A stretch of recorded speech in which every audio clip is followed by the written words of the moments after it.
আসসালামু আলাইকুম বন্ধুরা, সবাই কেমন আছেন? এই দুপুরবেলা আপনাদের সামনে আবার হাজির হলাম। আজকে দুপুরের খাবার তৈরি করতেছি।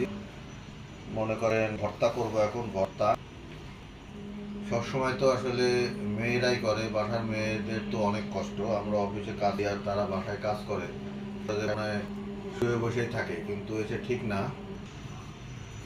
এখন তারা তো কাজই করে, যেমন তারা মনে করেন যে এই ভাতটা রাঁধছে, ভাত রান্না করছে, তারপরে মনে করেন যে এই ডাউল রান্না করছে, এগুলো করতে তো কষ্টই হয়, তাই না?